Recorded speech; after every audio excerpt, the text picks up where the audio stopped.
এই ইহুদি সম্প্রদায় মুসলমানের চির শত্রু কখন থেকে, কোন দিন থেকে হলো?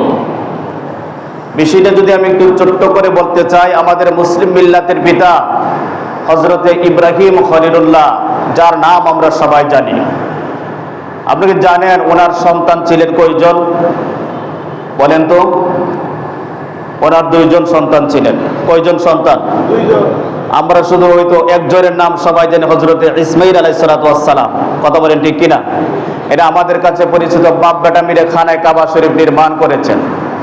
তার আরেকজন সন্তান ছিল, যার নাম ছিল হযরতে ইসহাক আলাইহিস সালাতু ওয়াস সালাম। তার 2 জন স্ত্রী ছিলেন। 2 জন স্ত্রী করে 2 জন সন্তান আসেন। বড় সন্তানের নাম হযরতে ইসমাঈল আলাইহিস সালাতু ওয়াস সালাম, ছোট সন্তানের নাম হযরতে ইসহাক আলাইহিস সালাতু ওয়াস সালাম।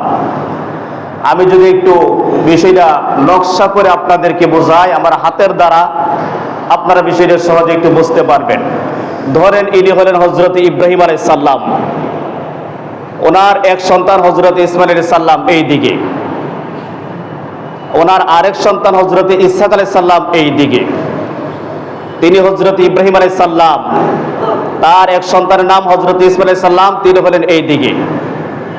আপনাদের বোঝার জন্য বলছি, তার আরেক সন্তানের নাম হযরতে ইসহাক আলাইহিস সালাম, তিনি হলেন এই দিকে। হযরতে ইসমাঈল আলাইহিস সালামের বিষয়টা আমরা রাখলাম। এই ইসহাক আলাইহিস সালাম, তার ঘরে 2 জন সন্তান জন্মগ্রহণ করে। একজনের নাম হলো ঈস, আরেকজনের নাম হলো ইয়াকুব। যমজ সন্তান একসাথে জন্মগ্রহণ করে। আর যমজ সন্তান একসাথে জন্মগ্রহণ করলে একজন আগে আসবে, একজন পরে আসবে, সেটাই স্বাভাবিক। কথা বলে ঠিক কিনা? আগে আসেন হযরতে ঈস, পরে আসেন হযরতে ইয়াকুব। সেই জন্য ইয়াকুব শব্দের অর্থই হচ্ছে পরে আগমনকারী। সেই ইয়াকুব আলাইহিস সালাম, তাদের অর্থনৈতিক অবস্থা খুবই দুর্বল ছিল।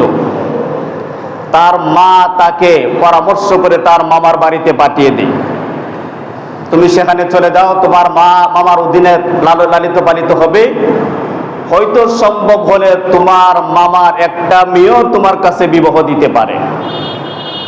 মামার অধীনে তত্ত্বাবধানে লালিত পালিত হলো, বড় হলো। মায়ের যে কথা বলেছিলেন সেই কথা অনুযায়ী বাস্তবে সেটাই হলো। মামার একজন সন্তান মেয়েকে তার কাছে বিবাহ দিলেন। প্রথম স্ত্রী করে সন্তান আসেন 2 জন। এরপর স্ত্রী যখন মারা যায়, এভাবে এক এক করে তিনি 4 জন কন্যা সন্তানকে বিয়ে করেছিলেন তার মামার। একজন মারা যাওয়ার পরে আরেকজন, একজন মারা যাওয়ার পরে আরেকজন। এভাবে 4 স্ত্রীর ঘরে সন্তান আসে 12 সন্তান। কই সন্তান? 12 সন্তান। হযরত ইসমাঈল আলাইহিস সালাম, ইব্রাহিম আলাইহিস সালামের ছেলের নাম ইসহাক, ইসহাক আলাইহিস সালামের ছেলের নাম ইয়াকুব। তাহলে ইয়াকুব আলাইহিস সালাম ইব্রাহিম আলাইহিস সালামের কি হয়? ছেলের ঘরের নাতি। সেই ইয়াকুব আলাইহিস সালামের ঘরে 12 জন সন্তান জন্মগ্রহণ করেন। সেই 12 সন্তানের মধ্যে একজনের নাম ছিল ইয়াহুদা। একজনের নাম কি ছিল? এই ইয়াহুদার অনুসারী যারা, তারাই হলো ইহুদি। তারাই কি? ইহুদি। সেই ইয়াকুব আলাইহিস সালামের বংশধরের সংখ্যা ছিল প্রায় 1200-এর মতো। কত? 1200-এর মতো। তার বংশধরের সংখ্যা ছিল 1200-এর মতো।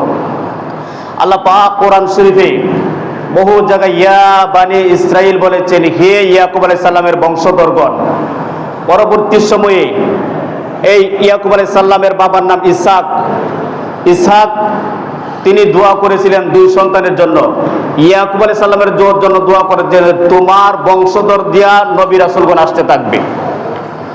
আর ঈসের জন্য দোয়া করেছেন তোমার বংশধর দিয়া রাজা বাদশারা আসতে থাকবে।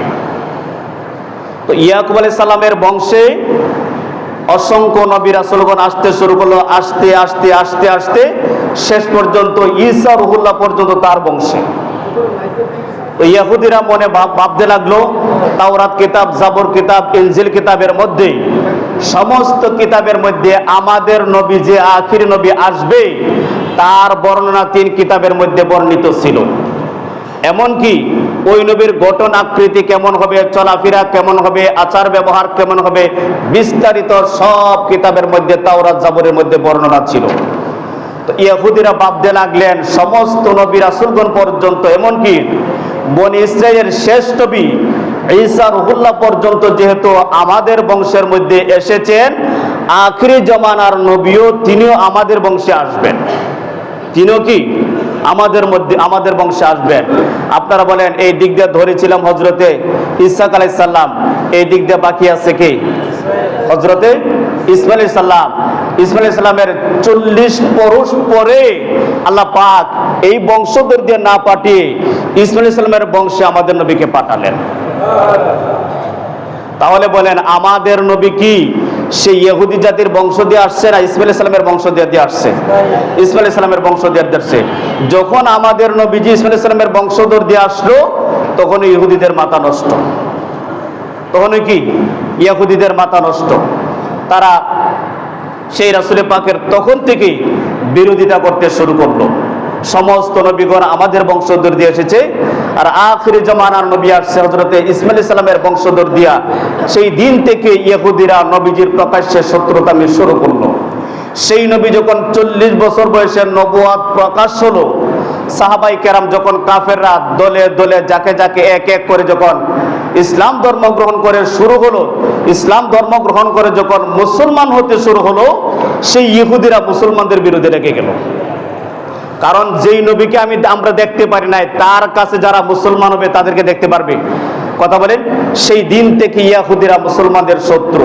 তো ইহুদিরা মুসলমানদের শত্রু আজ থেকে নয়, আজ থেকে 1450 বছর আগে ইহুদিরা মুসলমানদের শত্রু।